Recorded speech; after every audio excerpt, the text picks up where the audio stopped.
So I am so sorry if you are clicking on this video. That probably means that you are either a fan of the channel, and thank you.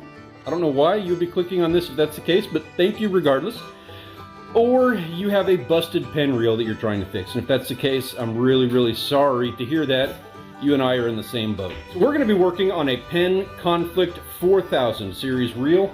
And honestly, if you're working on a battle or a pursuit, any of those other spinning reels, they're all going to be really similar in the way that they're constructed. It's just slightly different components in there. You can fix any one of these just following this simple tutorial. But for right now, let's get started. We're going to open up these reels. We're going to get some of the components replaced, get these guys fixed up and back on the water.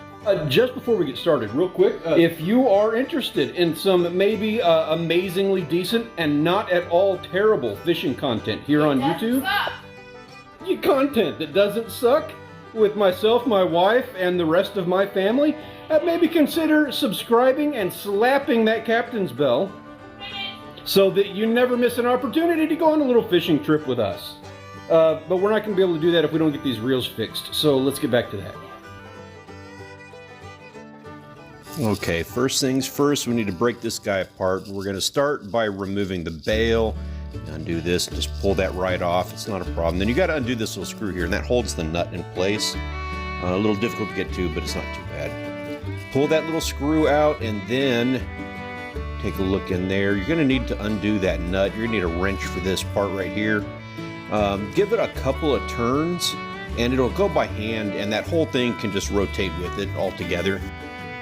It can be a little difficult reaching this whole thing underneath there, but it's not too bad.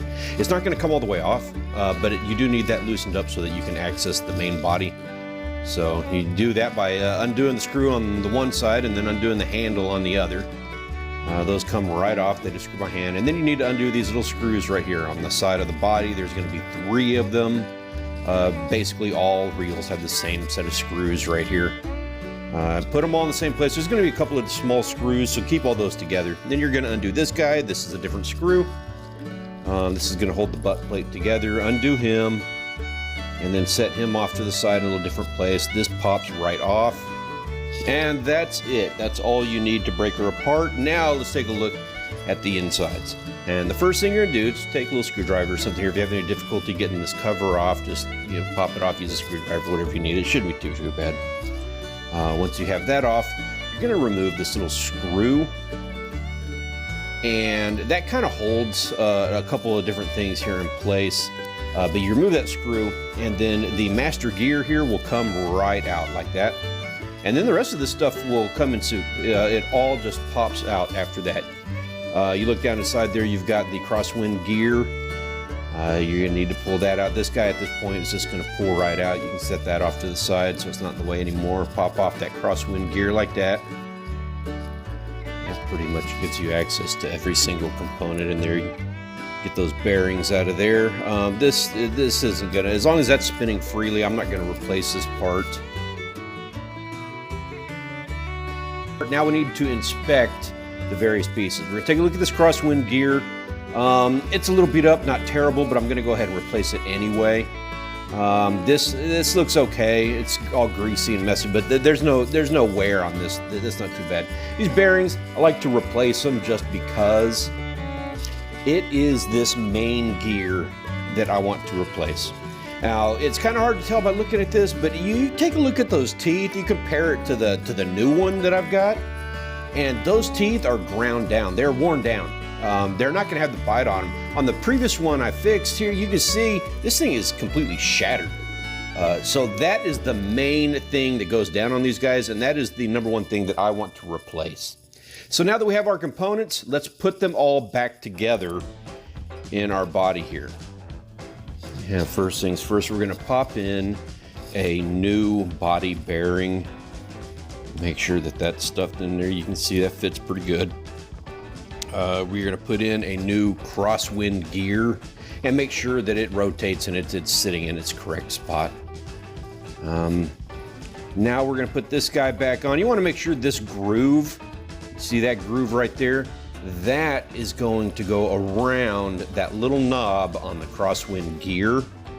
That knob right there That guy needs to go inside of that groove.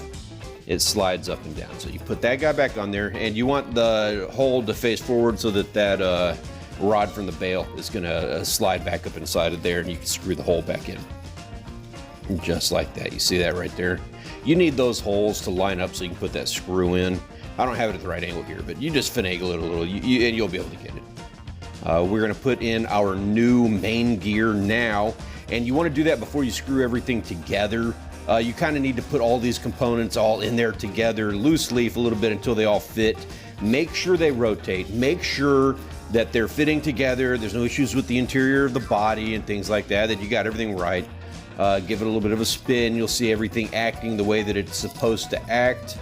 You want to do that before you close this guy up and put everything together, just to realize that it's not going to end up working.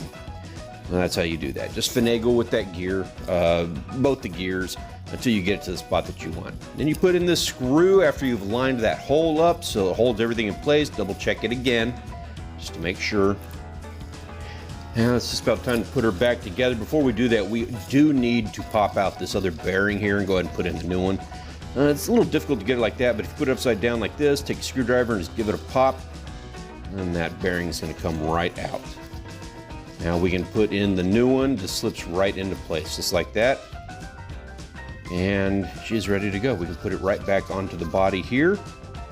And make sure you got all your holes lined up and good to go. And then you're going to put in your screws. Obviously, they're going to go back where they need to go. It's important to note these screws have a seal on them. You need to make sure you keep that seal on those screws. After you're done screwing this guy together, you put that base plate back on, and we're going to go ahead and screw that back into place. And then we need to take this guy and tighten him back down.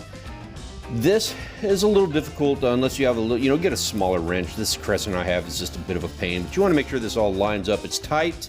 Make sure the holes line up, and then you're going to put that screw back in so that holds everything tight and in place on that bail. And you can put that guy back on like that. And you're going to take the little knob for the drag, screw it back into place, and your reel should be good to go at that point. She's working and she's good to go. We're going to put her to the test and throw her in front of some really big redfish, because that's going to be the epitomal test of seeing how well of a fixed job we did on this guy. Now, before anybody harangues me down in the comments, no, I did not grease this reel. I just threw it all together. I haven't cleaned it out or done anything like that. I wanted to show you how to do this. And I didn't want the grease getting in the way of you being able to see the parts and everything. Be aware, those little seals on the screws for the body, you have got to have those seals. It is one of the things that separates the conflict reels and some of your other higher end brands, higher end reels for all the brands. That is what helps to keep water out of this guy. If you don't have that on there, this guy is not watertight, and you're going to have issues with corrosion and everything else on the inside of them. That's my wife and daughter are ready for dinner here. Thank you very much for joining us. I hope you, I wish you the best of luck in your fishing endeavors, and good luck fixing that reel. Oh, like, subscribe, and ring the bell as well. And ring that bell, please. They'll be down there below the video, so That's where it's at. click. If you have any questions, feel free, leave me a comment, and I'm happy to get back with you if you have any issues at all.